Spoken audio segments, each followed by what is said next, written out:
I basically at this point sit down after my day and work on music until I need to go to sleep, and that is right now. So I think yesterday it was basically just this area here. And now there's a lot more going on here. Definitely not a complete track in any way, shape, or form. I'm just kind of copy and pasted a bunch of stuff so it looks like maybe more work than it is.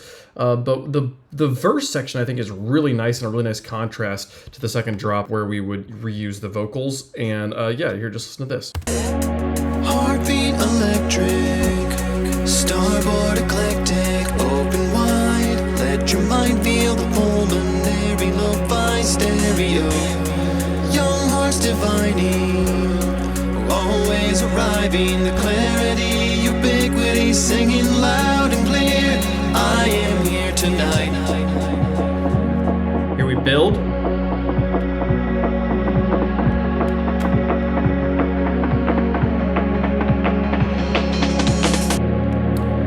Didn't finish the build section.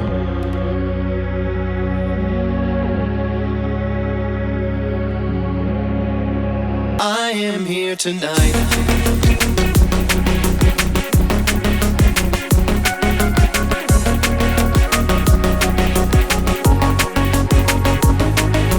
At this point, it's the same as stuff you've heard before, kind of the second section of what we built. I guess actually last time we built, it was all of this. So this second section here is I just copy and pasted it here so that it has a nice kind of contrast as it comes out here.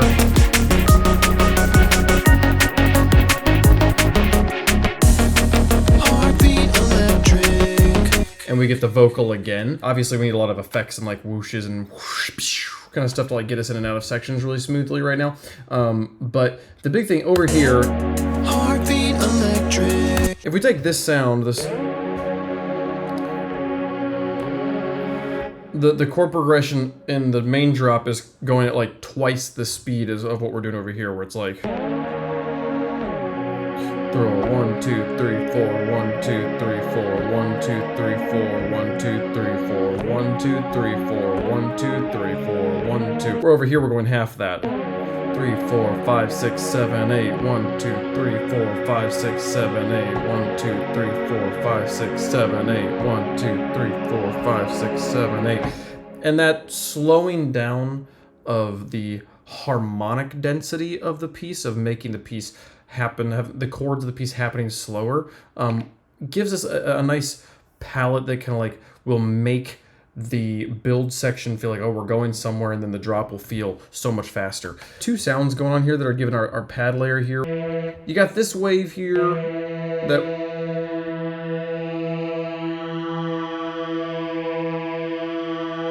we just have it moving through the wavetable here with this LFO. Just pulling it through, and kind of it gets about like halfway up and then comes back down. That's made a nice little sound. We've gotten all of the lows kind of chopped out of it with this filter, and some distortion, some more filtering, some compression, some equalizing, just turning knobs. This is kind of a riff off of the Midas sound that we were comparing, that we like built in Vital and in Seraph, and compared the two side by side. But I just wanted to try and like another stab at it without like trying to copy the Vital one, just seeing like if I was just left on my own devices, how good of a sound could I make here. But yeah, I created a nice pad here that didn't have any bass to it, so here you can hear a nice strong bass, and that is this patch up here. A little just a sub that is just a sine wave, and then a slightly deformed sine wave laying on top of each other to make a slightly less deformed sine wave. Could not be a simpler sound, zero effects running on it, so it's literally just supposed to be a sub. But it felt right to put in some like melody notes here. This sound has like, it's almost got this kind of like organ vibe to it.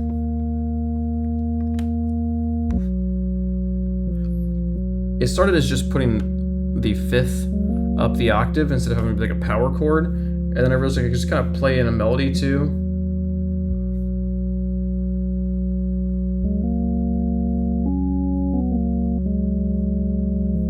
And when you layer that with this guy,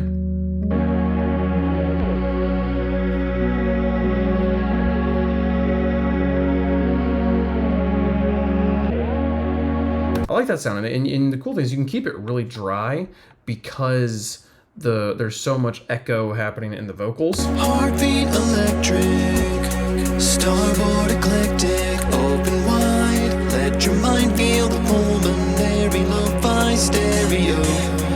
There's a lot of space, and that feels great, you know? The vocals, the only thing that we changed over here was adjusting the echo. We went from a basic echo to a delay, just had a better sound to it, and then put a channel EQ on top of that to make sure it was just kind of echoing high frequencies. The filter, the low cut in delay, it just didn't. It was either like not enough or too much. So this seemed to be kind of just slap that on there, and that was the sound I wanted. The one big thing I will say about this right now is this drop sucks. Like just this. Very pretty, but it's not like a ooh. It doesn't give you, like a stank face, like oh that went hard, you know. Like, and I think there is room to go hard in a piece that is supposed to be hopeful happiness. It doesn't have to be like, I don't want the drop to make you go, oh, that's so nice. I want you to go like, oh yes, no, that was good, you know. So I'm messing around with a few different sounds. Maybe a few of you guys saw the like short I uploaded of me jamming in the studio at 3 a.m. where I made this sound. And I thought that sound is so cool. Basically followed a tutorial, just this asim distortion with a basic wave down 3 octave. So that's just like a heavily distorted sine wave, and then another sine wave that is up 3 octaves from the sine wave that you just slowly automate to come in. And with this shape, it gives you that kind of like wham. And then you can do other fun things by kind of like putting it in different positions. You get different sounds here. And an amazing, amazing, underrated feature that the producer Smile told me about. You play a note. Oh, that sounded good. Just come up and hover over here, and there's this hidden button. And you just grab that. And it literally just prints to audio the last thing you play. You guys can't quite see because of my face. You can see I've already done this a few times, but this is the one we just printed. It's so useful for when you're trying to make bass stuff and you'd be like, oh, that was a sick sound, give me that. You just go grab it, boom, pull it down, you've got that sound that you played.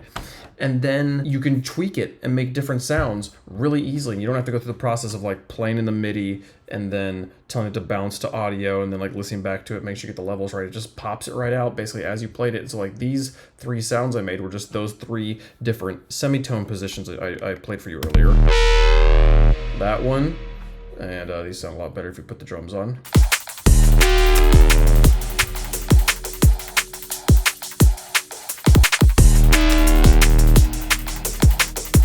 Those are pretty cool, right? And like if you play like the drop, get you like a this. I am here tonight. That's actually a pretty like good drop, right? If I get some like cool sound to come after that, like a ching it, and the top end or something like that, that could be cool.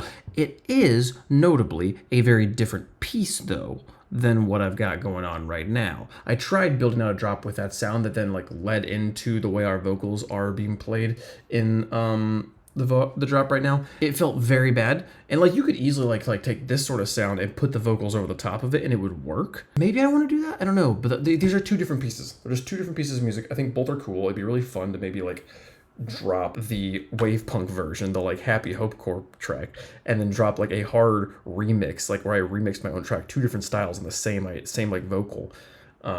I think that could go pretty hard. That could be really cool. So I might do that. But for this main track, I do gotta find a good way to make it better. Make this drop actually worth listening to. Because right now it is pretty boring. So that's all we got time for today. Thanks so much for watching. See you guys tomorrow. Bye-bye.